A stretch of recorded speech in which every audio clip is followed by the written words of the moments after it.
Global Patidar સરદાર ધામ અમદાવાદ ખાતે વિશ્વ પાટીદાર કેન્દ્ર સરદાર ધામ દ્વારા આયોજિત ગ્લોબલ પાટીદાર બિઝનેસ સમિટનું આયોજન છે।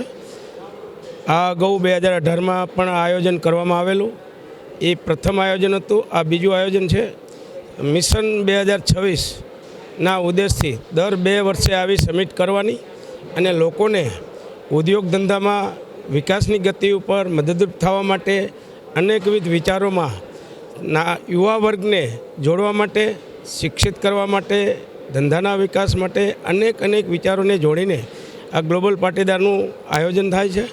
એ આયોજનમાં 18 પછી એક સંકલ્પ લેવામાં આવેલો કે 10,000 યુવાનોને, ઉદ્યોગ સાહસિકોને જોડીને એક સંગઠનના ભાગરૂપે એકબીજાના વિચારોને મદદરૂપ થાય, એકબીજાને સહાય મળે અને એકબીજા સાથે મળીને ઉદ્યોગના વિકાસની ગતિને વેગ આપી શકે, આવા ઉદ્દેશથી કાર્યક્રમ બનાવવામાં આવેલો, સંકલ્પ કરવામાં આવેલો। એ સંકલ્પ આજે 10,000ને બદલે 12,000 યુવાનોને જોડીને એક સંગઠનનું માળખું બન્યું છે।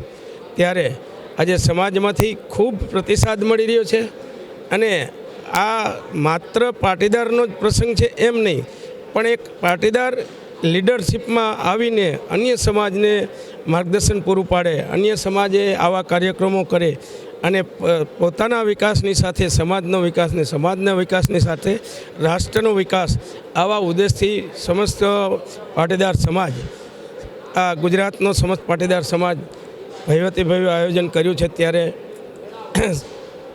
બિઝનેસ સમિટમાં ઉદ્યોગ માટેના અનેકવિધ પ્રકલ્પો કે જેવા કે સિરામિક, કેમિકલ, મેડિસિન,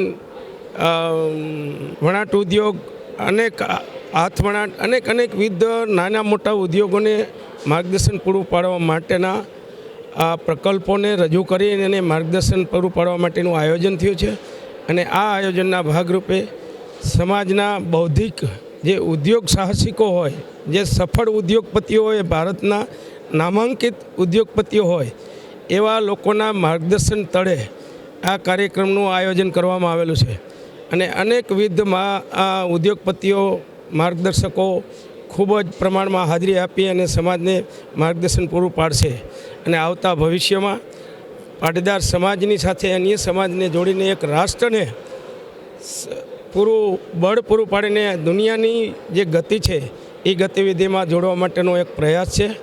એમાં આજની તારીખમાં કહીએ તો જે સમગ્ર પાટીદારને બળ પૂરું પાડવા માટે સરકાર તરફથી પણ ખૂબ જ સહયોગ મળી રહ્યો છે અને સરકાર પણ એમ કબૂલ કરે છે કે જે સરકારનું કામ છે એ એનજીઓ કરે છે। ત્યારે એનજીઓ, સામાજિક દાતાઓ, ભામાશાઓ અને સરકાર સાથે મળીને આવા જો કાર્યો કરે તો ચોક્કસપણે દેશનો વિકાસ થવા જઈ રહ્યો છે અને થશે એવી ભાવના સાથે કામ ચાલી રહ્યું છે।